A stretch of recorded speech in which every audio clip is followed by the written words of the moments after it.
So I'm going to set that for 25 minutes. And then I'll get us another beer. God, I always get nervous, dude. How do you feel like you sound? Can you hear yourself? Yeah, I'm not bad. That sounds really good in my ear. Can you go a little bit deeper?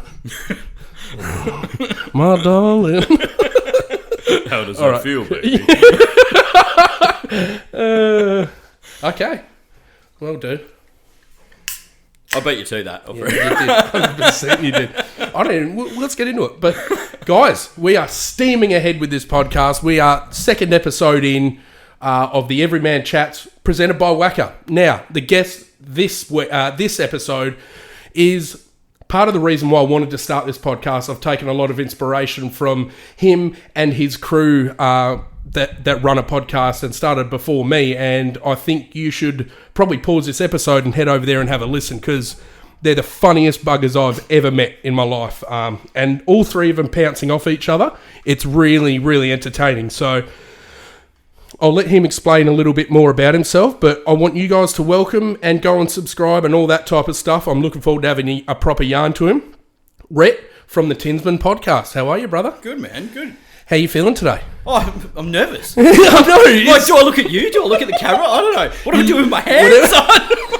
This is people usually can't see me. Cam said the same exact thing, dude. Yeah, Cam said the same exact thing. What do I But do with he's my used hands? to being on camera too. No, I know. It used to be just totally anonymous. And then I always get weirded out because when I'm, you know how, for example, when I went on your podcast, I was like, I don't like not having that control. Yeah, you know, I'm worried about what I'm going to say. I'm glad it's on the other fucking foot here, dude. you got no say. Like, you got nothing. What's going on to be the final product that goes out with your mug on it? Exactly right. Yeah, exactly. Dude, now that's a shelter lager. It now is. I remember one of your either your last episode or your second last episode. You guys tried a lager. Not a lager. It was a shelter. XPA. Would you think? Is that the mid street? Yeah, it would have been, because we did mid-story beers. So. Oh, that's very clever. See, that's a little tidbit of what you'll expect in his podcast. You know, we occasionally have to be adults, but that was in Fuck the pic. that. Yeah, you know, fly New Year's Eve. Get a podcast, yeah. And everybody, like, middle of Christmas, so got shit to do. But, And what do you think of the lager? lager's good. Are you a lager drinker? Generally, yeah. Man, it's Australia. Everyone's a lager drinker. Yeah, And true. are they really like... Whatever's wet. Yeah, when you fall back to it, most people, even if they don't know that they drink a lager, they're going to be what they drink, whether it's a bloody export or a heavy bitter or whatever. Like, they're lagers. one of my I don't know, you mightn't have seen it as one of my episodes that no, it'd be the next episode that's just come out on this latest trip we did. One of the blokes that comes along, Adam, he drinks emu bitter like religiously. And he's also a cockhead. No, he had a cut. Aaron Berezovsky. Yeah, that's it. Berezovsky. Yeah, we bumped into each other in Dampier a few months back. Just randomly. Yeah, what a bloke, huh? Yeah, man, legend. Yeah. Kids immediately playing together and whatnot. Like, Yeah, exactly. And his it took kids me a are minute, beautiful. I'm like, I know you from somewhere. It wasn't until I walked past and I saw the Westway Escapes sticker on Yeah, the that's back. it. On the tinny or No, on the actual car? on the back of the car. Yeah, Like, I know who you are now. Oh, man. I'll get into that later, but you're living proof, and so is he and a lot of the other guys. Fucking people you meet through this shit. Yeah. Unbelievable, dude. Oh, yeah. Unbelievable.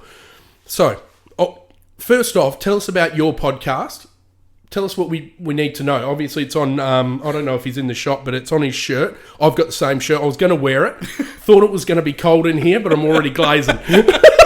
I actually intended to wear like a wild touring shirt and get hold of everybody that you might have on and get them to wear wild touring gear. So that every guest came I on. reckon Cam's done that already to fucking Adzi. Because Adzi wears a fucking wild touring. I'm like, fucking hell, dude. I'm inviting you on the trips. So go on, man. Oh, it's not a great deal to tell. Like, it's just three of us, three mates, like, just really talking shit. Mm-hmm. There's a lot of gripey grandpa getting old kind of rants. Yeah. Not like, but we're getting to that crotchety about stupid shit. Like, people can't merge on the freeway. People not being on the right channel on the highway when you're touring and whatnot. But it's just general life stuff. There's a bit of chat about what we get into. Keels is into sort of vintage, sort of British racing cars, generally mini nut. Gars is into, he's getting into sort of this building bikes. He's always ridden. Yep. But in this scrambler cafe racer kind of deal now, So different, BMWs dude, and whatnot, and a common love of a tin. Yeah. And just general. I think we're like a lot of people, like Relatable, dude. Like every man.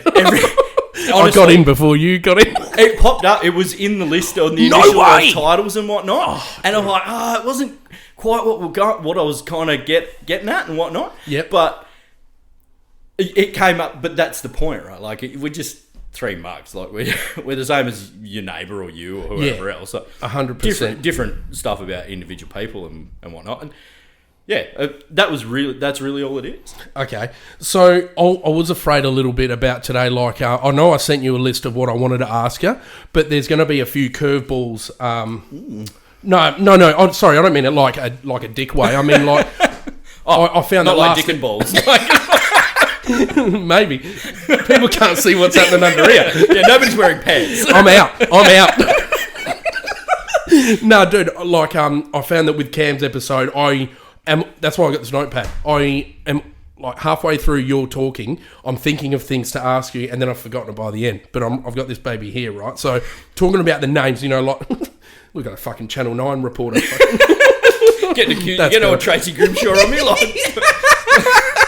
like I'm a shonky builder. Yeah, as soon as you start to talk, I'll do a voiceover. But no, like the namesakes, dude. I want to know how you come up with the Tinsman. And then where did because what was in the list? Oh God, these went so. Keels and I recorded the first episode we recorded. I think it was like the day before Mother's Day or something like that. 2020, like COVID had just kicked off. I'd actually been at Keels for a number of years to do it. Yep. And he no, I got nothing because he's busy like everyone. He's in all kind of shit. And I just bought some gear and showed up at his place. I'm like, yeah, talking to this. Yeah, mint. So that's like... Was he apprehensive at first? No. He's a champion, eh? So easy going, eh? Yeah, give you an avenue to talk and he'll talk. Yeah. I like all of it. He's taking the piss now. No. Yes, we are all taking the piss constantly. But I don't think we released that episode till January the following year. Yeah.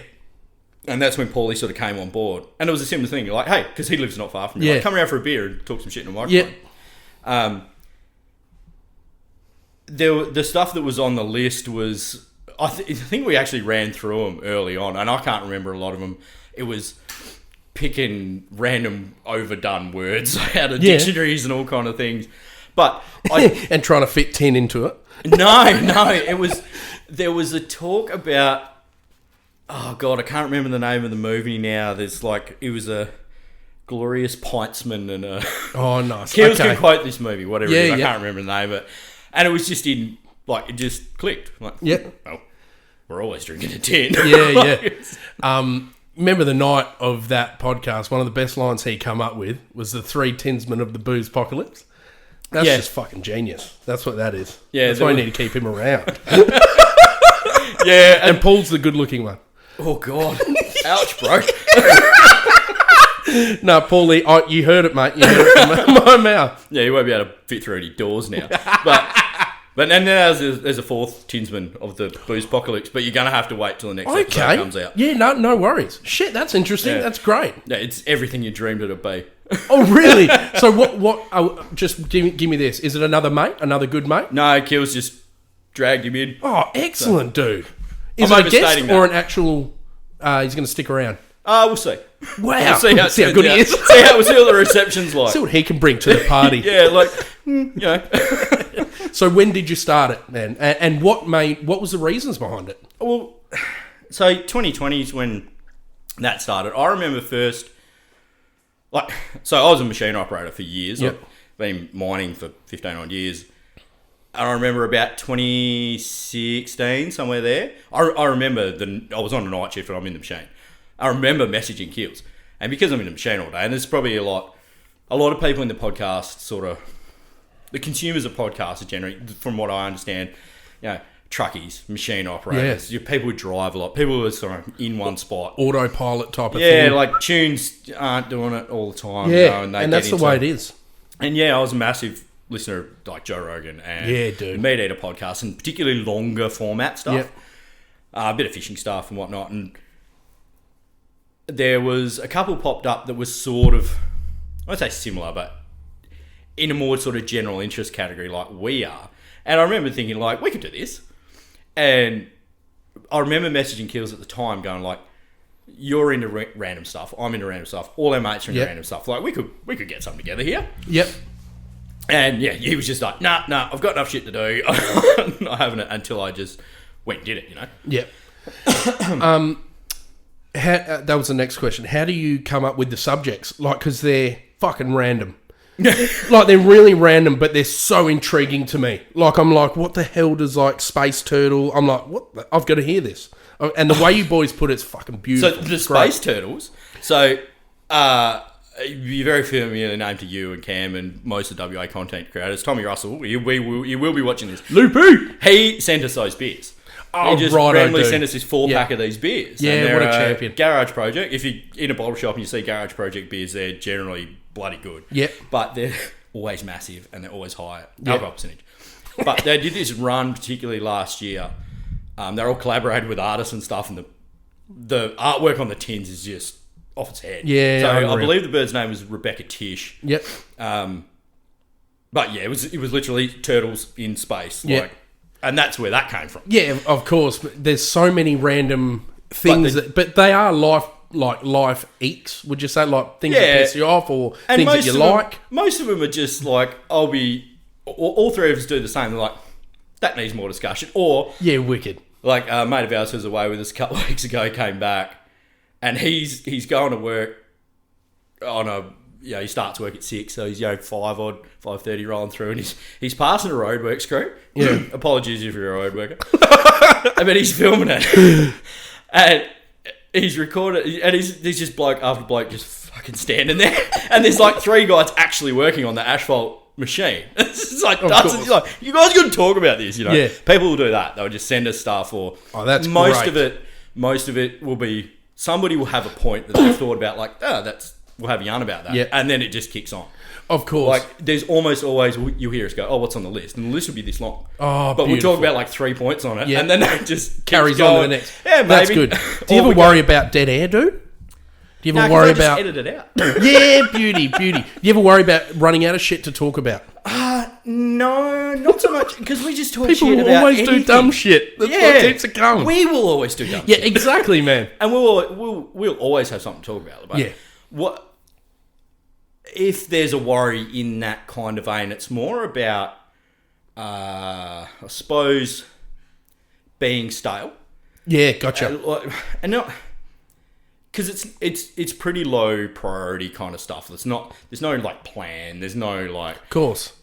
We're not real concerned about numbers or whatever. Yeah, good shit. But about sort of keeping interesting, I suppose, and not so much for followership and whatnot, you know, like if you're not giving something new, you lose listeners or whatnot. It's more just, it was part of the thing was like, it was always part of the incentive was it's an excuse to meet cool people. Yeah, like, I would never have met you. No, I would exactly. never have met Tomo. Yep. Like Taylor. And I'm fucking thankful for it. Yeah, and that's what I mean. And it's all because of the podcast. Yeah, and we've been camping and shit since. Yeah, and I mean, that sort of thing was like, you know, and we said it on earlier ones, like an excuse to drink a tin and hang out with cool people. No, exactly, man. It's more that just, and I think it's something you're sort of finding a bit lately is we're kind of general overall enough that in where we've set ourselves up is very general overall, right? But a lot of our guests are camping, full driving, kind of YouTube, which are your interests as well. Yeah, and we all are. Yep. But trying to just diversify a bit, like the guest range and whatnot, just for overall subject sort of diversity. Of course, dude. Not anything else, but not from a dead air perspective, but just keeping that ball rolling. I suppose. Yeah, of course. Because I was, well, how long have you been doing it for? 3 years. 3 years. Yeah. And have you? I know you're very in touch with how you feel and shit like that. But have you ever felt burnout from it? Do you still enjoy it? Have there been times where you haven't enjoyed it? Not burnout as such. There's like it's more labour intensive than you'd think. Not you. No, absolutely it is. No. Than anybody if you've never edited anything, particularly if you're like us. Of course, man. You don't have like an education in the technical side of this stuff, and you got to like full stop. You got to learn it yourself, and then you do a lot of stuff that if you were an actual professional, you wouldn't do, like with respect to like how you set leveling and whatnot. Yeah, and cool. What's going on in your background, and you're like, oh, we'll edit it out, but that's just like a whole another pile of work. Yeah, dude. But not burnout so much. It's just total time. And that's in 3 years. I think we're only got 25 odd episodes out or something. It's not. Yep. We're not super productive, and it wasn't until this year that we sort of went, all right, we'll commit to putting an episode out every month. Excellent. Give or take. Like it might be 3 weeks, and then it might be 5 weeks. Like at the moment, it'll probably go. This current one will probably go to 5 or 6 weeks since we put the last one out. Gotcha. But it was purely because that one came out a bit early because we're all going away and we all had stuff on, and because I worked FIFO up until sort of 12 months ago. Yep. My schedule at work was very different. So, I'd work my 12, 13 hour day, whatever it was, and the travel time's a lot closer to camp. I had another hour and a half at camp. That was all editing time, right? Yeah. Now I'll run like a 13, 14 hour day on site and still an hour and a half travel each way, and that just gets to the point where you just running out of time, right? Oh, man. So when that sort of stuff gets a bit difficult, and because I've always, and you've seen it, I've always sort of, everything before it goes out will get the okay of everyone who's involved. And that's sort of like, because it's going out there, once it's out there, right? So just for longevity's sake, everyone's cool with what goes out. And of course that means I've got to send it to 2 other blokes, generally, or 3, or 4 or 5, or whoever. Yep. They've got to listen to it, come back, and most of the time, it's nothing. But there might be like, I didn't like that thing I said about mum or whatever. So like, okay, no, it's cool. Go back, cut it out. But all that time adds up. Oh, right? It's like, okay, yeah, I'll cut out that 30-second clip, but that's an hour to 2 hours of your time at least, because then you've got to send it. Oh, maybe you wouldn't have to send it back, but it's more just the overall timeline. It does you send it, he listens, and then it comes back, you fix it, send it again. Yep.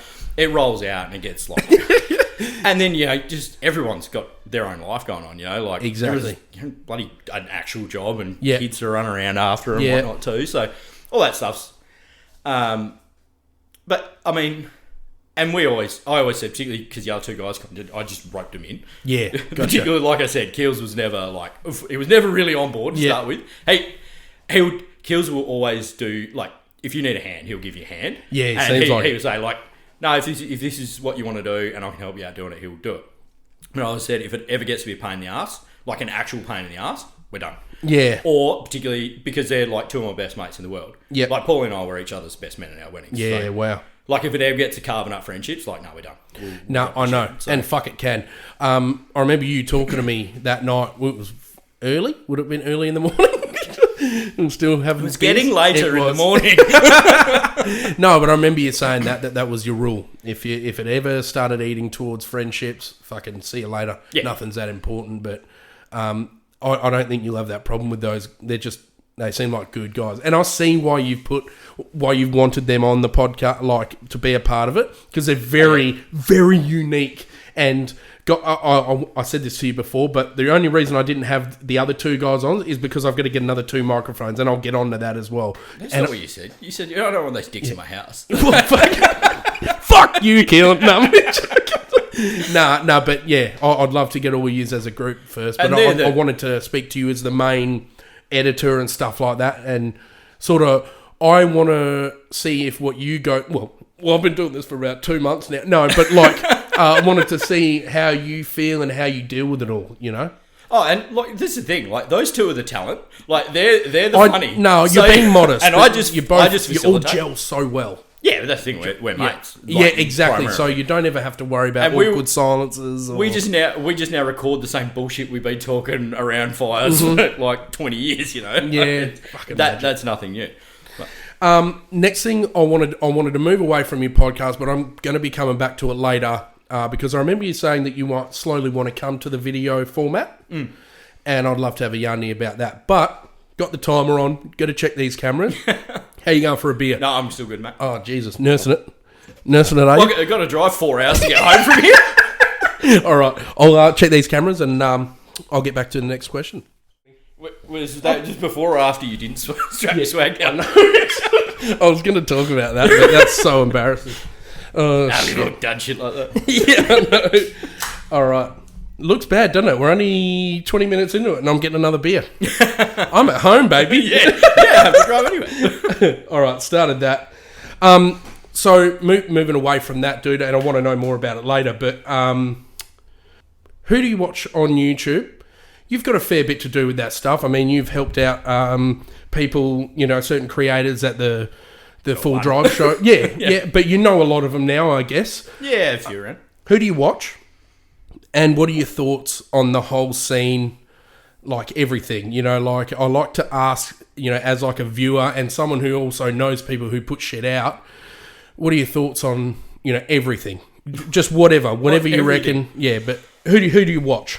So there's the core handful that that are always in my subscriber list. Like, that you going through and watch every week, and that's like you, Cam. Yeah. Who else is in there? Matty, Pelagic Pursuit. Watch a fair bit of fishing stuff. So, yeah, beautiful. If you're a fisher, Pelagic Pursuit. He's East Coast, but the guy knows how to find fish and good production quality. Like his drone stuff is wicked. Yeah. In the same vein, Brooksy and Rockshaw Brooksy. He's got 2 channels. Has he really? Are we talking about Brooksy from Morning Tide? Yes. Excellent. Yeah. So yeah, he's just started up the land based one, which is Rockshaw Brooksy. I haven't watched a lot of that one. Yep. Oh God, I can't even think of. No. My head. Dude, the spot now. flush it up. The pressure. I've literally been asked that a few times, and you literally cannot think. I could go out to my subscription now on the TV and be like, yeah, watch that guy, watch that. Now you ask me, I can only name 2 or 3. Yeah, and I mean in the fishing spot, there's a guy, Perth local guy, Dom Magoo, Dom's Fishing Adventures. Oh, I love Dom. My kids love him. Yeah, love him because he's so genuine. Yeah, man, he's just him, and they sing the friggin' song. They love it. Now Fence Post Rossi Goats used to be Cody from Sick Puppy 4x4. Again, right, East Coast stuff. Yep. Kenny Brody when he's putting stuff out, he's tailed off a bit in the video production. He does more around sort of TikTok and stuff nowadays. Do you watch who's the other one who I'm thinking of? Skid Pig? Bits and pieces of Skid Pig. Yeah, I like his stuff. Yeah, and he reminds me of you actually. I don't know, just something about laid back, just super laid back. Yeah. And that's a similar thing. Back and forth a bit with Cody every now and then, like just similar sort of people. Yeah, but most of my actual time watching YouTube is DIY stuff. Yeah, because I'll be like, I don't know how to do it, straight to YouTube, and that's how anything and everything. If I haven't done it, I'm generally pretty keen to give stuff a go. Yeah, dude. And I'll be like, particularly lately, because good luck getting a fucking tradie at the moment. Like everyone's flat out, heads. And they're all dicks. And they're all should be on a current affair and shit. Get your pen out. Chase me down the road when I leave. Like that. You know how they... so I put it to you. Why aren't you... Fuck, dude. We know exactly what we're talking about. You've been on the receiving end, I feel like. Yeah, they're usually like that with their hand. Yeah. So it's an aggressive manoeuvre. It is. But yeah, I'll just go to that, like how to fucking render or whatever. Yeah, or dude. Make a concrete bed stop or whatever it is. Just learn how. So what was the last thing you did then? Tell me. Last DIY project, go. Oh, that I had to get on YouTube for? Probably rendering the inside of a garage. Did you? And it was purely because I'm just like... Did you do it yourself? Yeah, because I'm like, oh shit, can't get anyone to do it. All right, I'll do it. I'm going to come see this. How is it? Look, it's DIY spec. So it looks like one of those country bus stops. It just looks like someone fucking throwing mud at it and just going, bye! It looked like somebody did a scratch coat and went, nah, fuck it, that'll do. It's too hard. You happy with it? Look, for the first time I've ever done it, and I'm pretty picky about level and plumb. Yeah. I'm like, that's not great, but most people wouldn't pick it. Like, wow. Like, you'd look at it and go, but like, if you'd seen the Bricky team who did the work, you'd also be like, you did pretty well. You did that to cover that up. Yeah. Were you the Bricky team? No. No. They were a good mob from Rockingham. Yeah, gotcha. Talking about how you like all the fishing stuff, right? You grew up in Albany? Mm-hmm. Born in? No, I was born in Narrogin in the wheat belt. Wow, shit, man. Proper country kid. So. Yeah. I think you'd require to end that with yeah. Yeah, actually, this was one of the questions. What's life like in Albany or compared to the city life? Look, I think it's hard now because I've been out of Albany for 20 odd years. Oh, so shit. Born in Narrogin, we left there when I was 5 odd. Yep. Like Dad was born and raised in Narrogin. Mum's mob moved around a fair bit, but her mum still lives in Wickerman, which is just east of Narrogin. Oh, wow. It's a funny thing, like my old man at the time sold insurance, which is never a thing you'd pick if you met my old man. Like, SEO had started a branch in Albany and he had a chance to go down there. His best mate was down there. They loved the place. Like, jumped at the opportunity. 2 years later, they closed the branch and he was made redundant.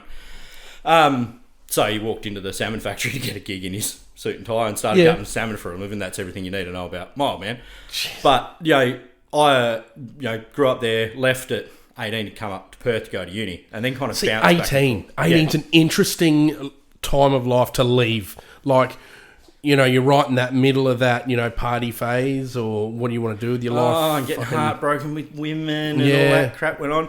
Paulie will tell you about my red hair phase. But I left because it was one of these things. I'm not. Wait, you had red hair, or you were into? Oh no, I dyed my hair red. Oh, nice.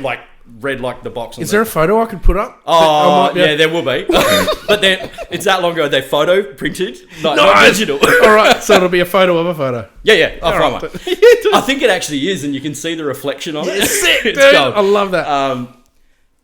But yeah, so it was because I wasn't great at school. Yeah. I just didn't like being at school. Like, sounds arrogant, but like plenty smart enough. Same here, man. Don't give a fuck. Like, yeah, exactly. And if I'm not interested in it, no good. And I managed to scrape through TEE. Well done. And it was like, all right, if I get a first round offer for uni, I'll go. Like, all of my mates, like everyone else was taking a gap year. Yeah. Oh, shit, right. But I also kind of knew that if I did that, I'd just keep fucking around. Yeah. So left and came up to Perth, and I bounced back and forth after that. But I don't know about like nowadays how different, because I think text like made the world a lot smaller. Yeah, of course. And I mean, you're talking pre-Facebook. Yeah. Pre-iPhone. Like it was, they still had buttons and you still had to hit 4 times for an S. Yeah, so that's it. It was like now I think like country kids are probably a bit more connected. Like there's less isolation than there was. Yeah. And it's a funny thing, like my old boy sat in on a potty we did a couple of months ago, and he's listened to us bitch about just general shit. How did I miss that? I could show you. It's not out yet. It's not out yet. Oh, right. Okay. But he didn't talk either. He's like, no, I'm just going to sit here and then just add the odd. Yeah, you can hear it in the background. Like, mate, come on. But he's listening to us bitch and moan about like traffic, and you'll hear it that I just went on an epic rant about boat ramp etiquette because it just burns me. And afterwards he's kind of going, you country boys, you city slickers, like, because he's a country guy. But he's still in a mindset that's like that country people and city people are different. Yeah, right. I don't know that that's true. If it ever was, I don't know that it still is. Because they're more connected. But then I look at people like you, right? Like, that people who get value in being away from all the other people. Yeah. And I think that's like this clear, for me, the defining difference about what it's like to live in the country. Or even like you can go just out of Perth and get this, right? Where you don't have everyone in your pocket all the time. Yeah, you're not always just there's not always noise and people around you.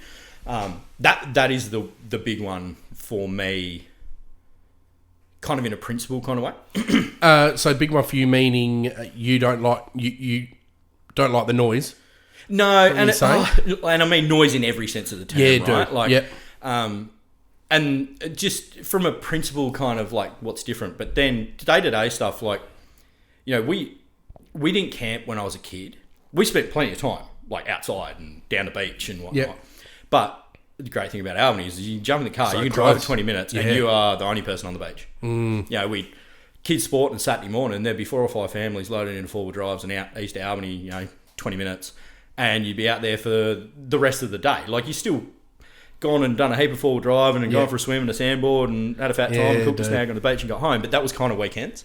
Is it still? Would it still be like that? You think? Honestly, 100%, it would? yeah. Mates who live down there. That's kind of what they do. Oh, really? Not as so. It's not busier, or it is maybe a tad. It is, and like Dad spoke about it a lot in recent years with the advent of Fifo out of Albany.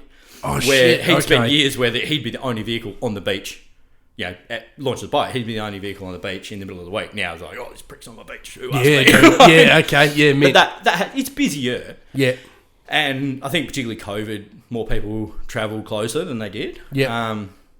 But that's like the functional difference in living in Perth. Like, if you want to go and get on, like, pack your kids up on a Sunday arvo and get on a beach, you're going to be driving 2 hours. It's an ordeal. It really is. 5 million other people there. Yeah. Like,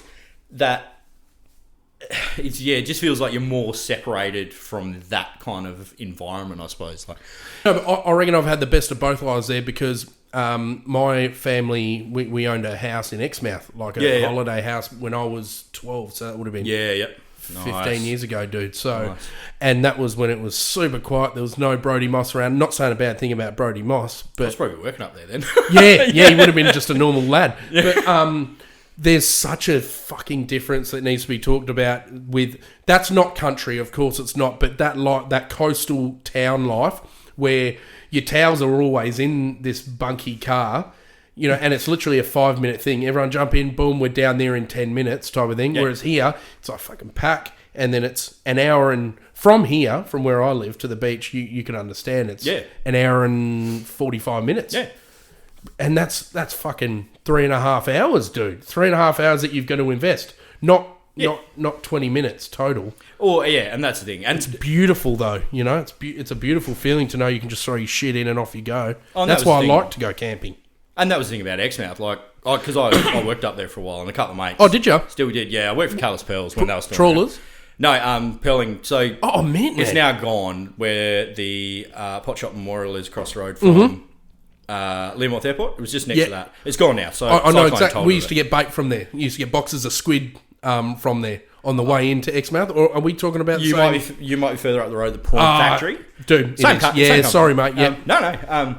So we bred pearl oysters, like little baby pearl oysters. Wow. But the thing was, there was several guys who were ex-Albany up there at the time, and that's what we did. We'd knock off work, and we'd be in a tinny, and we'd be out in the garden. Yeah. But there was just all buy a tinny together. No. Just a cheap tinny? No, it was... so Nick, who's been on the potty before, Pom, he now owns it. Our other mate, Des, owned it at the time. You blame each other for the motors fucking not starting. Yeah, we called this tinny then, and Nick still owns it now. Like this 15 years later, it's called the Slut. Because the whole mob of the boys have been through it. Dude. It's a 12-foot tinny. We used to put 4 of us in it and look out. But that, I think that's there wherever. It's just in the city that's hard. Like, I'm lucky where I live. I'm pretty close to Woody's boat ramp. I can chuck boat in of an arvo and go and do that. Woodman's Point. Yeah. But that said, there's plenty of people around me who are like, they got a boat sitting in their driveway that never moves, or a caravan sitting in their driveway, camper, whatever, never moves. So I think it's just more inherent in the culture. Like when you're outside of Perth, like it's just sort of, I don't know, it's sort of more inherent in what people do. Yeah, I think it's just easy to get too busy. Like, do you miss it? In the car, I'd be out of the city tomorrow. Would you? Yeah. That's why you're looking to buy even for like more rural. Yeah, I want a room. Talking about, you know, how you'd rather that type of shit. Like, what... I was meant to ask this before, actually. This is going to happen. You watch, I won't get through that list. What does camping mean for you, dude? Like, what does it do for you? It's time off. Yeah. Like, it's away. Like I said, like, I don't like the noise of the city. Yep. Like... It's just, I don't think that this many people are supposed to live this close together all the time. Yeah, dude. And it's like one of my favourite things on the planet is like a moonless night and just look at stars. Yeah. Like just to be away and quiet. And I think there's something fundamental in people. Like whatever your belief system is, that there was a point in all of our past where none of this existed, but that did. Yeah. And that's like ingrained. I think it's ingrained in there. Type of wiseness would come out of you today. Yep. Can read some things. I just have to... But But that's what I mean. Like, I don't know.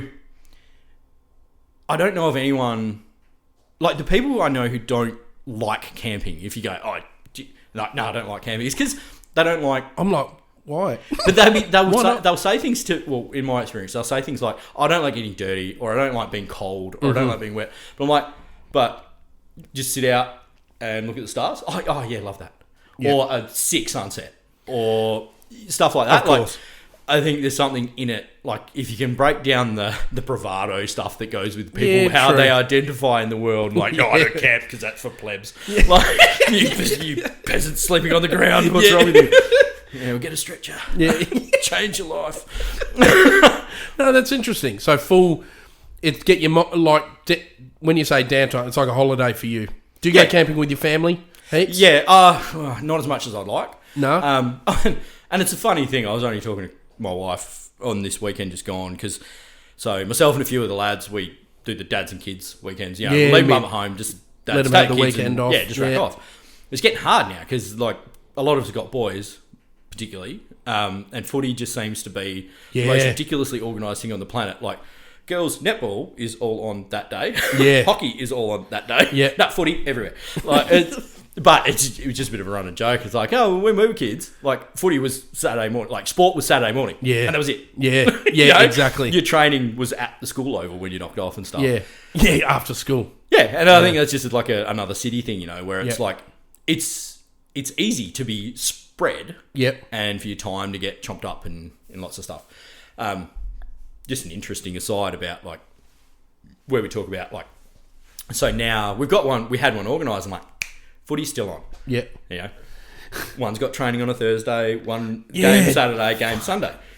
So you're like, you got to pull them out of.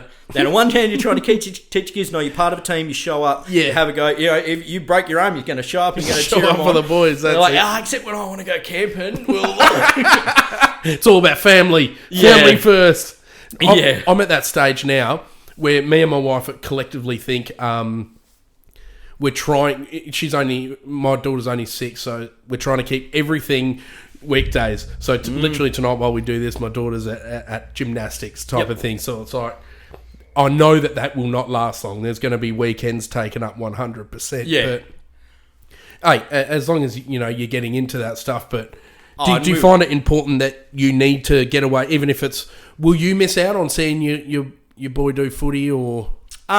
Sometimes. Yep. If it's pre-organised and, am I good to do, Yeah, so generally it'll be a weekend I wasn't supposed, because I work FIFO, right? So there's a period of time I'm not meant to be here anyway. Yep. I mean, that's the thing. It's like maybe once a year. Yeah, where it's like, and it was, recent 40th. One. Yeah, Keel's 40th. I wanted to ask you about that too. Yeah, Keel's 40th. Yeah. It was kind of organised for a long time. Yep. And it's a big deal. And the other side is, like you say, like I do need, and all the lads on that trip, like, I'm a believer that men, particularly, and not to enter into any bloody chauvinist chat. Of course. I think men just need time with other fucking men. Yeah, man. And just to be away and to leave the chat at the fire if you want to, or whatever else. Yeah. And that reset a bit too. Yeah. And I mean, like, I think let boys be boys type of thing. It really fucking is like that. Oh, and at the same time, like, if the girls want to go away for a weekend, leave the kids and just have some go and run amok and dance to shit music. Yeah, like, it's funny that you say that, dude. My wife is like nearly a bigger advocate for you need lad time, you need boy time, and as sissy as it sounds, it's so. I could not be more supportive of that. Like, I find. And I'll say it to my wife, I get something different from hanging out with the lads than I do with you. Like, there are certain things that we'll talk about around the campfire, that stay at the campfire, that help blokes bond and shit like that. But it's absolute filth. You know that. You know that, dude. But it helps you. You try. Not me, Mum. Not me. Good boy. No, not hectic, but maybe hectic. I don't know, but... It's a nice release, dude. It is. There's nothing better than having a couple of beers with the lads. And I was actually talking to... Who was I talking to? I was talking to Aaron, my mechanic, about the family trips and lads trips, the difference, right? So and this is going to, I don't want this to sound bad, but it's the truth. And it even would be the same when my wife would have her own night as well. But if I'm camping with my daughter, I'm every 5 minutes there's like a timer in my head, like, where is she? Oh, yeah. Like, where is she? You don't get that on lads trips. And, you know, it sounds bad. I don't want it to sound like that, but it's more like, you know, you can let go of that and just really be a lad again, like a, you know. Yeah, and it's that break. And like any mum would acknowledge too that like you're just always on. Like that when you're at work, she's getting hammered by the kids. Man. You're like, how they so do that a break without the kids, and you know there might be running jokes about, oh, look, break now is going to the toilet without someone knocking on the door, or being able to go to the shops and on my own or whatever. But it's true. It was out some noise in your head, and like the man space thing. Like even the trip I did with you guys, and like my wife Chrissy will acknowledge, like when I get back from trips like that, like the headspace is a bit different. Yeah, and particularly going on a trip like that with a group of guys who I'd only like I met you. Like in person a couple of times before that, and Tomo a couple of times. All the other guys, like the first time I met them. Mm-hmm. I don't know that there's any other setting where you would have talk that was as real as that. Yep. Generally. And early in the piece, you know, you just met this guy and you're talking to him about life's problems, solving the world. Yeah, because you like, I mean, aside from the fact that like you already know what everyone's got in common, right? Yeah. Like you've got a transfer case and bare feet and a swag in common. Like, but there's, I think, when you remove all the other stuff, like there's it lets that headspace adjust and whatnot, and like that. All right, come home and like, and I hope she does know.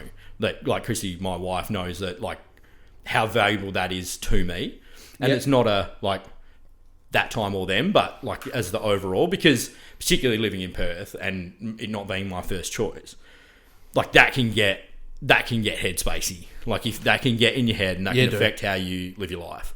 Now I think overall there's a lot of people in the world who, whether it's camping or not, haven't found the thing that just like resets. They can just get into the spiral and whatever it is, whether they're just like are just not happy or they get into like proper issues. Yeah. Like that I think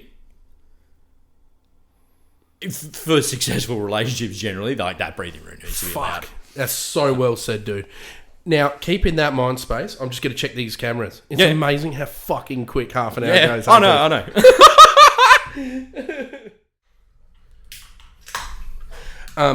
Dude, I have to mention something quick. So see that jar there full of lollies? My wife thought it'd be a good idea, you know, for the guest, you know, to help himself with lollies. Could you imagine? Nice one, Chet. No. But like, well, a lovely thought. It looks beautiful there. I feel like that water jug is never ever going to get used, but it looks beautiful there, doesn't it, mate? It's the scene is set. Yeah, I might fill it with beer next time. Man, while it's fresh in my head, talking about, you know, how you come with us and it cleared your head and you don't have much in common. Well, you don't know that you have a lot in common with these guys. Wanted to talk about crew, and I also wanted to talk about your mindset. The question I'm going to ask, I just wanted you to answer my situation. I'll explain to you how I've felt on certain trips with the mindset thing. So when I invited you out on a trip, I invited you out because I know that you're a lot like me. We get along like a fucking house on fire. And it's really nice to have the type of crew that I have, like, for example, you know, all those lads that come along, and there were a fair few missing, but it makes you very proud to introduce someone like you to those guys, knowing that, I'm trying to explain this as best I can, but it makes me proud to introduce them to you as well. Like, and fucking doesn't it mean a lot when you have a good crew like that and good friends and stuff like that, where you're like fucking, you know, they're just gonna represent you in an awesome way. And the reason I sort of say that, this other situation I was talking about, the mindset when I've come back from a camp, so I literally spoke about it in my last episode, I think, but the difference in different crews or that you go with and the dynamics within that. I remember coming back from a trip. I won't say what station it was. It was a station coming back from it, and I went with a pretty different crew than what I'm used to. And a lot of those guys are in my little circle now. Coming back from a fucking trip like that, where you realise that there's a different, obviously, I'm butchering this, but I'm trying, like, when you said that you come back from a trip and you feel refreshed and that reset. Fuck, man, I remember coming back from this trip, I remember this so fucking well, sitting on the shitter. My wife talks to me while I'm on the shitter sometimes. We have the closest fucking chats like that. The different feeling that you have. Sometimes back in the day, I'd come back from filming and I'd be fucking like, oh, jeez, like, drained, dude. But yeah. I could, when you go with these guys and they all gel beautifully and everyone looks after each other, and there's no fucking tension or anything like that. It's a huge difference, but I think it makes a big difference of who you go out with. But, like, that resetting thing that you said is so fucking important for lads. And like, I know I keep talking about lads a lot, but it is important for women as well. But is your wife a big advocate for you to go out and do this? And I wanted to entwine that, dude, with your FIFO. Yeah, so it's a funny one. Like, what a terrible question. No. I know what you mean. Question, dude. Yeah, but I know what you mean. You're like, here, let me throw a long-winded thing and talk inside that. But I got you, bro. So, I'm glad you do this longer than I have anyway. No, you're more professional. Just talk shit. Yeah, I'm a pro at that. So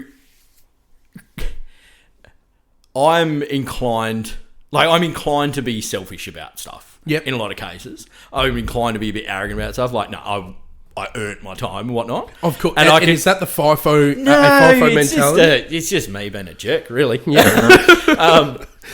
And like, if I'm not conscious, stuff can creep. However, like, my wife Chrissy's a fucking saint. Like, the amount of bullshit that woman has put up with from me over the years. Yep. But she's a supporter in that. Like if I was out on the piss with the lads 3 nights a week, and then every second week I was away. Like, there's only so much a woman can take, different man. Thing, of course. It's like a principle thing too, where it's not just like, if I was going, but I need the time away for my headspace or whatever, and it's just like, no, you're just dropping your shit and fucking off. Yeah. That's a different thing. Chrissy's a supporter of, like, everything I've done. Beautiful. And that's the thing, like, fuck. How long have you guys been together, if you don't mind? Just gone 20 years. Oh, that's fucking And beautiful. we were mates at high school. Same here. Yeah. And that's part of the reason I go like, I'm going to uni. She doesn't love me. Oh, really? Yeah. Oh, that's fucking beautiful. It was like that. Yeah. But you got her, mate. You got her in the end? Yeah, I had to leave till she came chasing me. Yeah, anyway, that's it. But yeah, so we've been married 10 years. Been together 20 odd. And for 15 of that, I've been FIFO. So, half to 2/3 of the time, more at times, I'm just not here. So, and that's the thing, like, stuff like Keel's 40th that's just gone. Like, I think we were talking about the last time we did an actual boys trip like that for, a week or more. Like, it was like, I think my second son wasn't born and he's about to turn 6. So this was like 2017 was the last time we did like a big boys trip all going.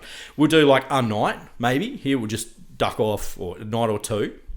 But generally, if we're going camping now, the kids will come.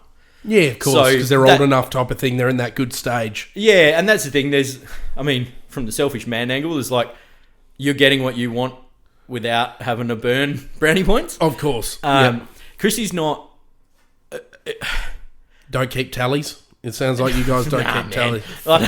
Not petty like I don't know. Well, she probably does. It wouldn't be in my best interest to keep a tally. You're running on that red line. You're just skipping along. Yeah, I'll be firmly losing that. Oh, same here, man. Actually, same here. But, like, so Chrissy's old man he worked for fisheries, so they moved around the state a fair bit, and they spent sort of 10 odd years between, like, Jurien Bay and Broome, and camped all the time there. And prior to us having kids, she was like, nah, I've done camping, not interested, want to travel overseas. I get it. But now, she'll camp because the boys like it.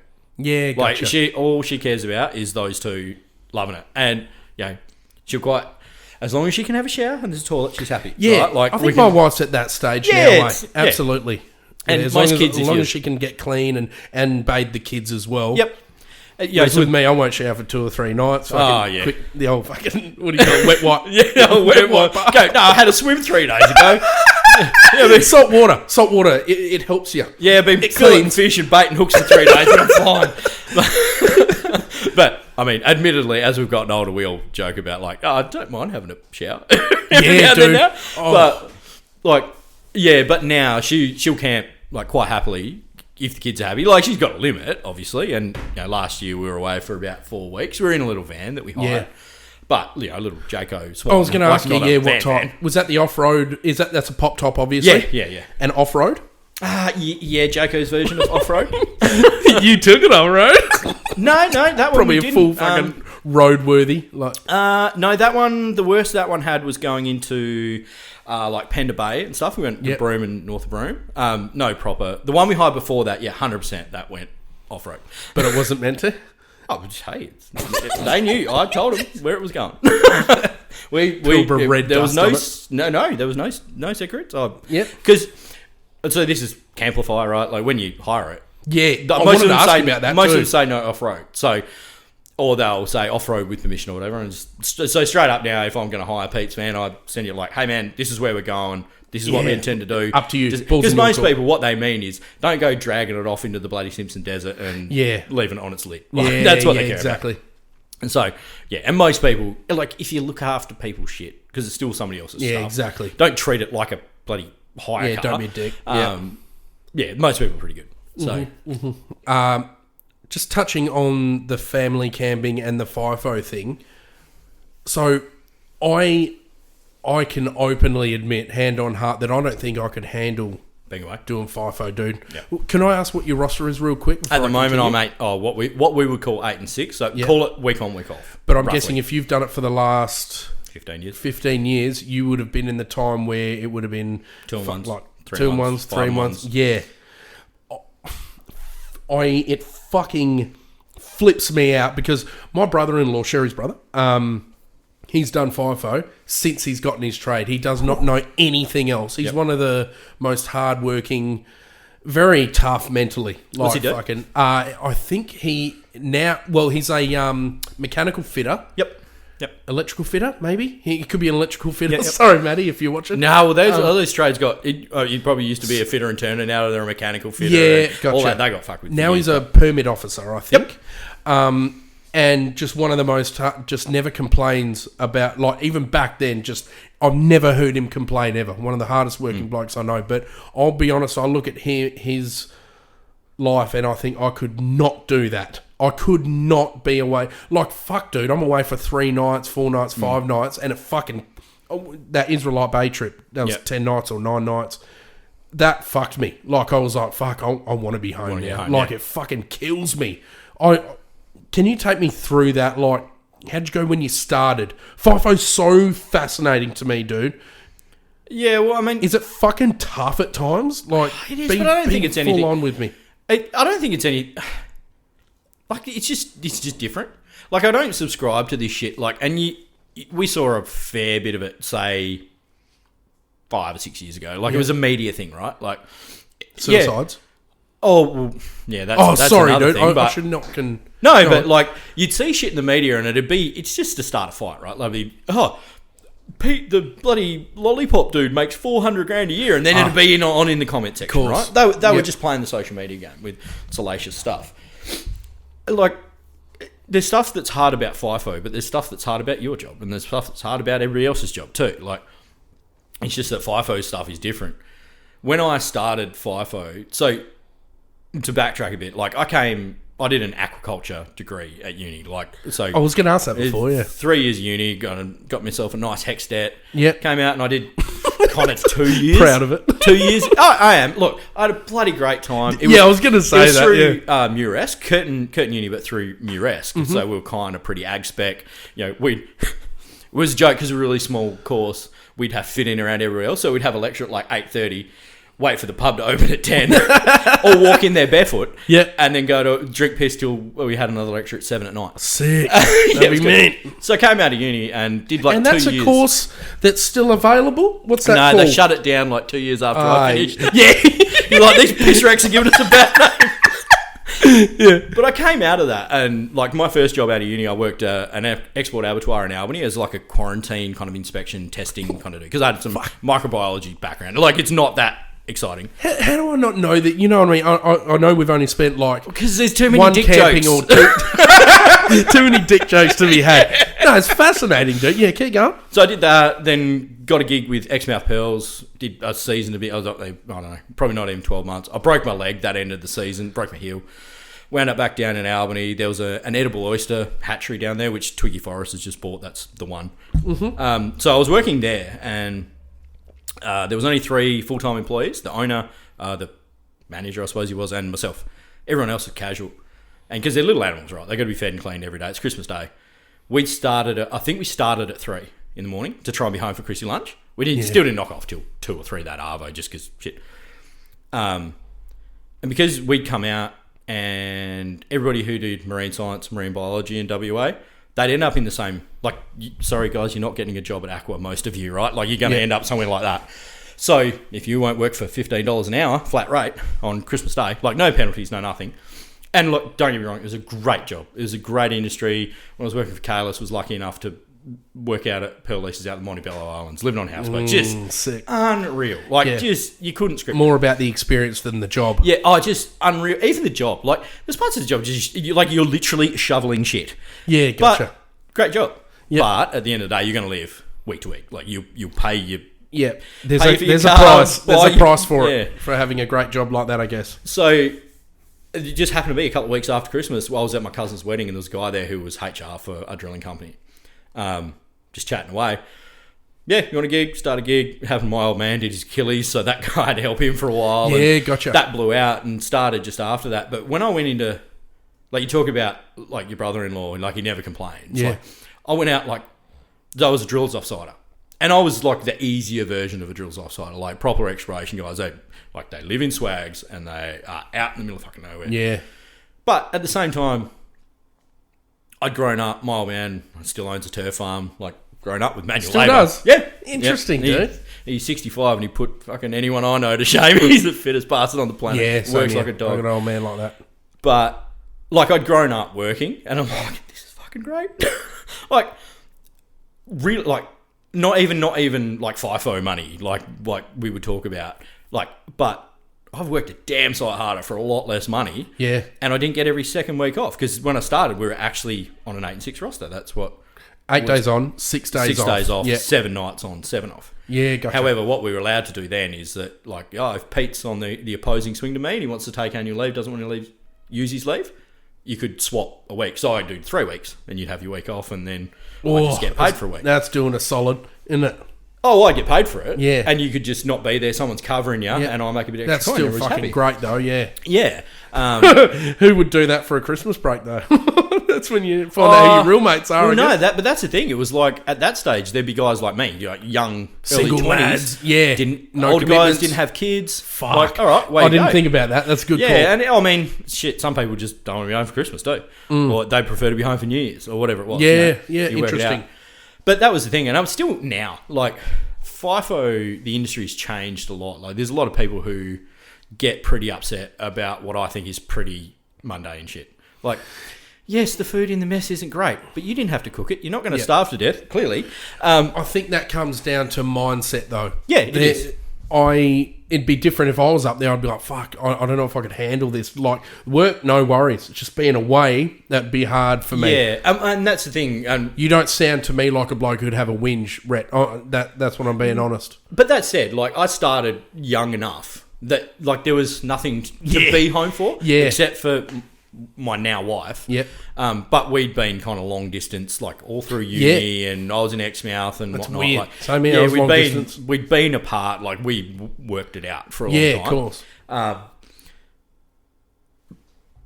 I can see, like, if you went, like, if you left your life now and went away, you're leaving what's here. But when you're just like, I'm wherever I am. Yeah. And particularly if you're a young single person, person, not just blokes, like, there is an increasing number of women in mining now, and some single, some not, like, and they all have their same thing. Like, we've got, like, I know of a couple of couples who work opposing swings. because yeah, dude, I've actually met that as well. Like passing ships in the night. No, nor do I. Very strong.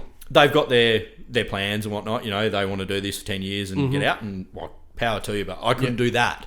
So everybody's kind of got their line. Exactly, dude. My line's very small. I like to be home every night with the girls, but I also need to mention, I'm pretty sure me brother-in-law's got now, like, he used to do 3-1, 4-1, no worries. Yeah. When he was younger, 100%, and that would have been one of the lads you were talking about. But he I don't know, I haven't made my mind up yet, because he's got I think it's 2 on, 2 off, weeks, and then it's like 3 on, 3 off, 4 on, 4 off, or something like that. It's something around that realm where he gets, where he gets like 4 weeks off, and when he's home, I'm like, fuck, you lucky bastard. But when I know that he's away and he's leaving on a Tuesday for 4 weeks, like, fuck, I feel sad for him. But you never, ever see it in him. He's like, nah, fuck, no, it's my life. This is the way it goes now. There's good things, there's bad things. And then I hate asking him each, September, dude, you're going to be home for Christmas? And somewhere he's like, oh, no, probably not. But usually it's a day or two after Christmas that he's home, and then we'll go down south and celebrate it with him. But I've never seen a dude handle, well, you're fucking unreal as well, but I've never seen a dude handle that type of shit so well. And that, it's like inspiring as well, because that's how you fucking be a man. Like, that's how you look after your family. Like,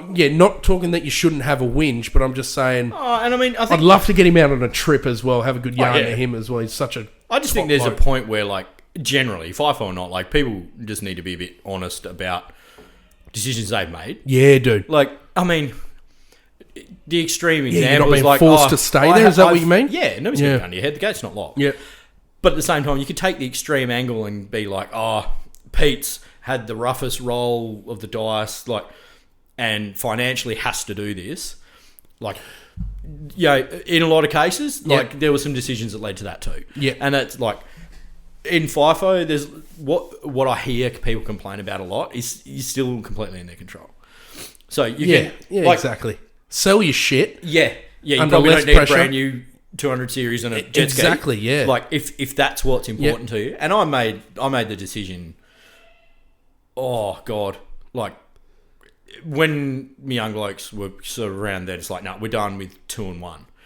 And nice! And that's a decision you made with your wife, obviously. Oh yeah, 100. Like, no, that was me. Terrific. And, like, don't get me wrong. Like, she didn't have to say it. But, yeah, of course, man. But yeah, it's like that's the point where you're like, nah, it's not just us now. Like, there's another little person, and when they're like 1, 2. They don't give a shit about dad. Like, that's fucking true. But then when they get to an age, and it was my eldest, and he was probably 2-ish, give or take. Yep. Jesus, righto, mate. Yeah. Light on the gear. And he'd ask that stuff. Like, are you going to be here? Or are you going away again? Or when he knows you're going, he'd get upset and stuff. It's like, okay, your choice is impacting on another person, right? Yeah. And they don't have a say in that. It's not about us anymore. No. Our life is about them, basically, now. Yeah, and that is the upside to Fifo, is that, like, I get big chunks of time. So, I get basically every second week at home. I work the same as, like, hours-wise if I did days-wise, if I did 4-day week. Yeah. And in all honesty, I'd prefer to have like a 6 days where I can get home, do my life admin and shit when they're at school, have a weekend where I can go to footy every day, or take them camping, or chuck them in the boat, go fishing, whatever. Because there's enough time when I'm not here. And, like, there are Christmases when I'm not here and stuff like that. But make the time when you are here kind of count. And I make no bones, I'm not a saint about that either. And I don't think anyone's perfect, but I think as long as you're trying to get that way, you'll be doing all right. Yeah. So I want to go a little bit deeper into that, or not deeper, just further into it. I wanted to ask you a few more things. I'm all over the shop here with the timing. I'm going to check it again just in case we step into it again. Sorry, brother. This pad's working out beautifully. I'm telling you. If you looked at it though, it looked like the see how much you're right on crazy weirdo. First question is... No, I mean... I didn't get to bitch about YouTubers yet. Oh, dude, I'm coming back to that. I want to, but the Fifo thing, just because I hang around a lot of the Fifo lads in my crew, and I'm sure they get sick of it, and I reckon you're probably too kind to say it, but you're probably getting sick of it as well, but I have a lot of respect for the Fifo guys. I really do. And you know how you said you and your wife made a choice about cutting it down. Is that choice easy to make? And obviously there's a lot of factors that come into it about financial decisions. You're not fucking, got a hand around your throat. I have to work these hours, sweetheart. You know what I mean? Type of thing. Do you think, how you're talking about you're not working for yourselves anymore? Was that 100% that choice about the kids only, or was it more about you and your wife having some quality time? Or, do you find that you get a little bit, do you find that you want to be, or do you feel selfish at all about wanting more time to yourself and more time at home, even if it means taking a bit of a pay cut? Do you know what I mean? Question, it's not a question, but it's more like just a big... No, in short, no, I don't feel guilty about the time. Yeah. Like one of the reasons I went into agriculture initially was like, at high school was I was like, whatever I end up doing, if I can get out of bed every morning and not fucking hate the idea of it, like, we're good, right? So I just wanted to not hate it, whatever. Like, you need to work, you need a job, like, whatever. Yeah. The other side of that coin is anyone who's ever done the starving artist thing, like, yeah, come on. Yeah, 2 minute noodles get old, eh? But because we're not rich people by any means, and it's like, and like I was saying, we see a bit of shit in the media, not recently, but a few years ago, about this, like, the tall poppy shit that goes on around FIFO, right? Like, yeah, it's hard. Like, yeah, it's a decision. So if you don't work FIFO, you're going to be like, oh, what are you bitching about with all your money? But, like, at the end of the day, I know what I make, and I know what mates who are tradies in Perth, and nobody's telling tradies in Perth, like, put your fucking head in all the money you make, right? Like, because at the end of the day, it's nobody's fucking business, right? Yeah. And in a lot of cases, spot on. I don't think people are whinging about how hard FIFO is. They would give those arguments in defence of somebody going, oh, what are you complaining about with your fucking with your gold-littered house? 9 jet skis. Yeah, 9 jet skis, 15 Land Cruisers, and like all the flat caps in the world. But because that was also off the back of, like, I was made redundant in 2015. Like, the iron ore price hit the floor, and the company I worked for at the time, like, sorry, catch ya. No redundancy payout, nothing. Like, we had, at the time, my eldest son was he was 6 months old at that point. So, new baby, wife's on maternity leave, no job, nothing. Like, I couldn't get a job I was like putting fences up, do whatever you can, right? Yeah, like, dude. Little bits and pieces. And do you think that's, sorry to interrupt, but is that a lot to do with your work ethic, Rhett? Like, you got other people obviously to care about, but I'll make sure that I have that fucking money there for you. Like, I'll make sure I have that money there to make sure my family's fine. I'll do whatever the fuck it takes. Yeah, we'll cover. That's a beautiful mindset. And I was very lucky that we had a couple of our personal friends who were like, well, I'm about to pay old mate to build this for me. Do you want to do it? Yes. I'm like, yep, sweet. That's how your plastering career took off. No, that was my gate building landscape. Well, I'd done landscaping shit before that, but that would have been stressful. It was, and that was the thing. It was only a couple of years after that where just bouncing around and whatnot, and you end up in this, like, what we call contracting, but it's casual labour hire stuff. Like, there's no security, and the money's not, like, as good as it should be to be in that spot, just generally. But making the decision to come away from, like, 2-1, and it's not that the hourly rates are great. It's just you work shitload hours, right? Like, so on a 2-1 roster, like, you are going to average, even including the week you're not there, you're going to be in, like, the 60, 65 hour weeks average. Like, if you're working 65 hour weeks every week in Perth, people are like, fuck, Pete, what are you doing, man? Yeah. But that comes... And you wouldn't even fucking see your family still. No, you won't. And I've got mates who've done it, who've come back from FIFO, work in Perth, and they have to work every Saturday or whatever, and, like, it's a different thing. And they're like, oh, shit, I'm not making as much money. I don't get to see my family. It's a different thing. Now I can't even remember where we're going with this in the start. No, just... make a decision. Yeah, so, that's it. And the thing was, like, you don't... like, the thing about FIFO is you become acutely aware of time. Like, because, like, and I don't recall it, and I don't know if it's the same for people who don't have kids, but, like, the world effectively pauses when you're not there. Like, it doesn't, it goes on, but for you it does. Like, you're not there, and, like, I speak to my wife every day, like it is very uncommon for me not to speak to her on a given day. But like their world continues and you're just not part of it, right? Like, so you become acutely aware of the fact that you're not going to get that back. You're not going to get that again. Fuck. And like you can't buy that shit, right? Like, and I mean, Christy and I in our whole lives have owned one new car. Yeah. We don't own it now. I drive a 20-year-old haven't. full drive. And like, and that was the thing that we bought that before kids and we drive secondhand cars. We live in a little 3x1 house. We're not like, we don't live lavish lifestyles. So, but I mean, at the end of the day, we live quite comfortably. Yeah, of course. And it's good to be able to go, okay, we are going on a month holiday with kids in a van, whatever. We're fucking off a break. Oh, dude. So that's the stuff. That's why I do what I do. I do what I do because it gives Christy the opportunity to choose whether and how much she works. Yep. Because, and that's like I say, I'd be out of here tomorrow. I'd be out of Perth tomorrow, but there's no work for her outside of Perth. Yep. So she's we're bound to Perth, given her work. But if she doesn't want to do it, or she only wants to do a day a week or 2 days a week, whatever, she has that choice, right? Like, and she can, because there's a chunk where I'm not here for the kids, and without completely changing career, I'm going to be away in some capacity. So at least she is. But yeah, and it wasn't us. Like she would have backed me whatever I had decided, as long as it didn't hurt her or the kids. Yep. So, and she's unreal like that. Like I was gonna mention her next. So your wife sounds like an absolute fucking gem. Like obviously she's backed you in everything you've wanted to do, stuck by you. Oh yeah. Obviously a beautiful mother as well. Oh, wonderful mother. And it sent goosebumps down my spine about how you said, you know, the time. I'm the fucking exact same as you. I don't want anything lavish. I just want a simple house.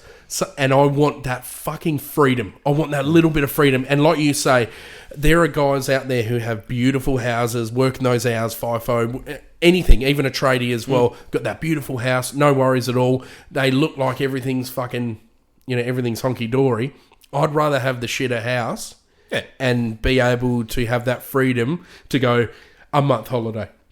Yeah. Catch you later. Like, we're off for a fucking month and you're not worried about a single thing. You're not worried about mortgage payments and shit like that, even though that's always in the back of my mind. But well, and that's the thing with someone like you who's self-employed too. Yeah. Like, my old man is self-employed and has been self-employed his whole life. And the same as you. Like, when I take a holiday, somebody else pays for it. The company I work for isn't the best paying in our industry. I could go to the competition and make another 30 grand a year. However, they wouldn't treat my leave situation like my company does. Yeah, good. So that's worth a lot of money to me. So many decisions, isn't there? Yeah, so many little micro decisions that can change your way of life. Yeah, 100%. And yeah, Chrissy's phenomenal. Like, and it seems to be a thing. Like, most of us, I don't know how this happened. Like, women, like, love you all, but you're clearly not good decision makers, right? Like, you keep ending up with mugs like us. Don't know why. We can't ever let them know. We can't let them know. They're going to work it. I don't know. They're going to work it out. I don't know what it is. What do you think? Okay, here we go. Fuck. I'm getting quite deep here. What do you think the glue is, man, that holds you and your wife together? Let me just shoot you something. Just pure pig-headed obstinance. Yeah. Like, nobody will give up and nobody will quit. You both know your roles? Yeah, a bit. And talking about, you know, with the FIFO thing, I imagine for you, right, because you're away a fair bit, but you're also back, but you've got to juggle, you know, and so does your wife as well. You're going to juggle time together for you and your wife, time with the kids, making sure that you know, got them to training and shit like that as well, and then time for camping, for your own hobbies and stuff like that. I've written that down here. With hobbies and that, do you find that difficult? Do you find that very difficult? Do you find it difficult to organise your life with FIFO? Oh, I'm just disorganised generally, so yeah. So your wife's the organised one? No. No. We just make it work. Oh, yes, work it out. Chrissy's far better than I am. Yeah, okay. I just kind of wing it. Oh man, my wife is very. Yep. Okay, I've got that sorted. These school fees, I've organised them. I've enrolled her into this. I'd fucking fall apart. I really would, Rhett. And that Chrissy's not like, like detail oriented or she's super organised or whatever. But she half blind. Is that why? Oh, clearly she can't see what you look like. Definitely not detail oriented. No.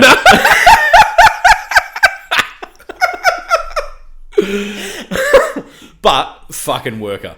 Yeah. Like just work. Just do what has got to be done and fucking picks up after me. And Same shit, here. like, shit that I leave half done and whatever. So, and we'll just put up with my book. Like it's taken me 10 years to renovate a house. And we still not finished, you know. Like she's dealt with that. Like, fuck, there is that thing, like with being a husband. Like there's always that, like talking about lighthearted shit, like house chores. I've been threatening to re-oil our deck for like the whole time we've been in this house. Hey, I've still got the gear in there. I'm pretty sure the paint's gone off, mate. No, it's more. 18 months ago. Yeah, but I was meant to do it last Chrissy. I'm going to drag this bitch out till 10. You watch. Do you want to say anything to your wife, mate, in the camera? Love She's you, not baby. gonna. She gonna watch this. Yeah, I'm going to. Okay. Oh, dude, I wanted to ask this question. Sorry. So you say that she doesn't listen to your podcast? No. Is that a joke or not? No, 100%. Like I was doing some editing this morning, and I had to like, oi, come here. Oh, good shit. Are you okay with me saying this? She's like, is that as bad as it gets? I'm like, yeah. She's like, no, it's fine. And that's the first time I've had to do it because like, no, we're specifically talking about you. Yeah. Are you cool with it? No, she does not listen to it. Oh, wow. No. Why? It's just not her thing. It's just not the sort of thing. Not she in would the do. podcast? Nah. Yeah. Like Fuck she's if I into started it. trashy TV. Just shit. Kardashian shit. Oh, not quite that bad. But like she's just in the Revenge? background of I don't even know. You know the show Revenge? Nah, she's That's into what my crap wife's that people into. haven't heard about. Like it's in the background of Netflix and she's like, what the crap are you watching? And she just like I don't know. That's the thing. I don't get her. I don't know why, but I just love her. Yeah. Dude, there was a question we haven't answered yet. And, thanks for explaining that FIFO stuff to me. I find it fascinating. And I'll probably even talk about it more. I'd like to get you on again. But there's still more to come. I've got more shit here, mate. You didn't tell me what you thought of the whole YouTube scene. Sorry to bring it back to that. But I'd like to understand what a viewer thinks. So answered kind of what I watched, yeah? That was in the it was what you watch, but also what do you think of there, everything? Yeah, we fucked off real quick, didn't we? Yeah. We just did that. Ooh, what's down that track? Oh, a gate, probably. Yeah, dude. It's a funny one. It's a funny one. Like I've seen a few comments over time around this. It's just the same human zoo, just on a different scale, really. Yep. You know, and True. And I'll use the example. Fuck, humans are gold. Yeah, it's That's just kind of gold. like, what drives people? Like, dude. Not what motivates people, like get up and go on motivation, but like what caused you to do that? or whatever? Nice. Interesting. And it's funny. See like, if you can be vague and explain something like an instance. And using, because you mentioned like helping Taylor out at the Full Drive show last year, and it was a funny one as well because Taylor, I was just there to give Taylor a hand, in no other capacity, but the two of us, particularly Taylor, like we're not there as creators, we're in the creator stand. Taylor's there raffling off, doing the most noble thing. yeah, raffling off a trailer, raises money for Outback cleanups, like just 100% off his back. So I just giving him a hand selling raffle tickets, and that was the first time I met Tomo and like Matty G and a bunch of other like sort of WA content creators. Yep. And it's funny, like just it's the same as if like you had a party of 100 people here, and like come around and you'd kind of find a few like he's wearing a Daiwa shirt and he's got a like I don't know a Nissan shirt or like they're probably into like whatever he's got a. Yeah, you'll find your little crew, and it's just even inside that content creator stand there. And then, oh god, I don't know how many people there. There would have been. I'm gonna guess at 20. Say there's 20 individual channels, right? YouTube or whatever they're doing, and just the difference. And it's just the same spread, like of these young crew who you can't relate to. There's old mate who's the superstar. There's one who's just brand driven, and then there's some bald weird dude who keeps making dick jokes and trying to touch me. I love you, Tommy. But you kind of find Like, and it's funny there too because, like, all of those guys, like, and Tomo the same as me. Like, he's just there giving people a hand. Yeah, right? Like, he's not like that. doing his own deal. But you kind of watching and you like, because they're there in a professional capacity. Like, they're representing their brand. But you can see when he really wants to get involved in the smut talk that might be going on the side. Like, yeah, you're my people. Yeah. But it's a funny one when you, like, I mean, you make a comment about being brand driven. And you've made comment on it, like, on your own and with Cam. It's huge. And, like, without wanting to sort of rehash stuff you've already gone over. Like, I think the short bit for me is what we end up talking about is the difference between, say, someone like Dom's Fishing Adventures. Yeah. He makes videos of what he's doing. There is a point where if he wants to grow that channel or the channel grows or the goal changes, he gets to doing things to make videos.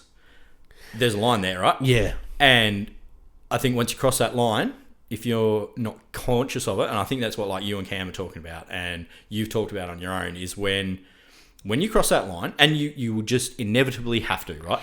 Like you talk about, you are business owners. Like, that's what you're doing. Like, if you cross that line and you are not conscious about the content, you are creating content for creating content. Right? Yeah. Like, if you're not conscious of that, you fall into where you're talking about, where that trust goes and the authenticity goes. Fuck. Yeah. And I think it's something I've tried to be a bit conscious of. Not that it affects us, really. And I think the difference, honestly, is if there's an image attached. Like, if there's an image, like I know, particularly when that image is a face, like that's a person. Yeah. And we assign the values we'd assign to a person. Like, is Pete a good guy? What are the things that make Pete a good guy? Is whoever else, but he does things that align with someone I would say is not a good guy, right? I've run into that argument in my head so much. Yeah. Because it crossovers so much in this niche too, eh? Yeah, and I like him, but I don't like him, but he hangs out with him. Type of shit as well. He doesn't align. I don't like, even with like companies that you work with, they align with, you like people that you don't sort of look favorably on. Fuck, man. But go on, keep going. I want you to keep talking about that line, because literally behind your shoulder is like a supporter of the channel. But it comes back to that trust thing. It's like, I'm never going to sit here and say, yeah, they sponsor me. They don't sponsor. They literally just supply me with beer. Would you call that a sponsorship? Maybe. I would. Well, I fucking love it. We can't get a beer sponsored. Shut up. I'd love that. I'd love that, dude.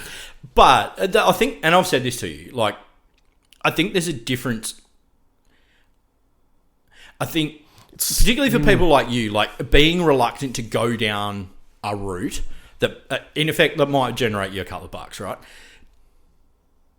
Refusing to do that because you don't want to sacrifice your morals. Like, if that's your driver for not doing it, like, you're already good.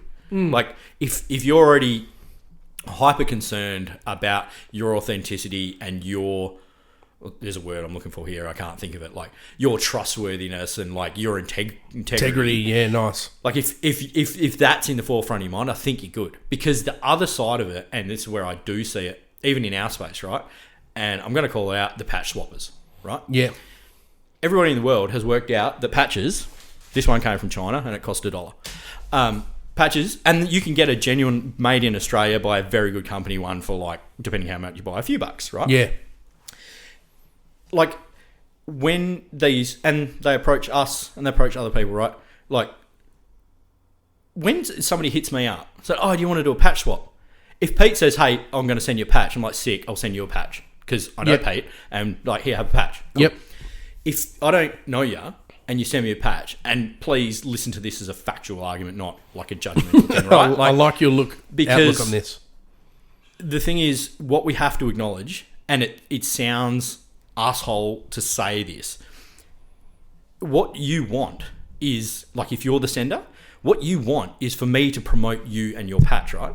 Correct. Which is fine. Like, I'm down with collaboration and all that stuff, but, like, out of the blue, because the arsehole thing is, like, at the end of the day, if you're not creating something, you're pretending. Yes. Like, if you're just an Instagram account, and not that you can't be a good product as an Instagram account, but if you're not producing something that people already want to see, and you're going to rely on people, and like we don't have big numbers, right? Like I am the Tinsman as an entity doesn't have any influence, right? Like if I put something on Instagram, like 200 people are going to see it. Like nobody follows us, right? But the thing is, it's for want of a better word, it's whorish. Yeah. And those people... But you're producing something, though. You're producing Yeah, but I'm content. Being conscious of saying, oh, yeah, but you're not doing anything, right? It's not the point for me. The point is that shows probably a mentality and an attitude.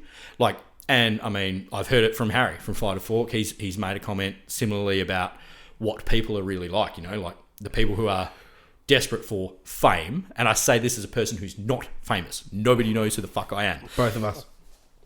20,000 people know who you are. No, 20,000. No, you know what? 20,000 means fuck all. I know. It really does. But that's the point, right? Like at There's 200... probably 1,000 people at a time know who you are. That's what they're it the is. ones you're buying. It just rolls off. Oh, no, I bought 18,000. Oh, yeah. Shit, are they cheap? Fuck, yeah. I need to get some. Hit me up. Easy, mate. But DM me. But though, like, if you're on that line, like, it's not like, oh, you're not worthy. Like, you're not... That's not the point, right? The point is, if you're going to, like, here, promote me before I've done something. And it's, like, you see this a lot in the world. Like, everybody wants to be special about something. And you see that in the content creator stage at four-wheel drive shows. You see it on YouTube, right? The people who are like, okay, that worked for this channel, and I'm just going to replicate that. And I'm going to do the same thing. Like, I'm sorry, but people will follow you. And, I wish you all the luck in the world. I'm not here going, you're whatever, shoot you down. Like, good luck. Like, if it works for you, run it. But if you're starting up and you like here, because at the end of the day, like we don't sell merch for profit, right? I love the reason you guys sell merch. We sell merch for promotion. Yeah, I fucking love it. Yeah, but it's like, so you literally say, look, you know. You literally remember when you started doing stickers and patches? Yeah. First off, for the 6 months, you were like, just message us and we'll send you one. Yeah. Like, don't give a fuck. But I want to check this equipment. Remember what I was saying, and I've got something else to say about that. And I think I can nail maybe what you're talking about. All right. Well, you Are you ready for a beer?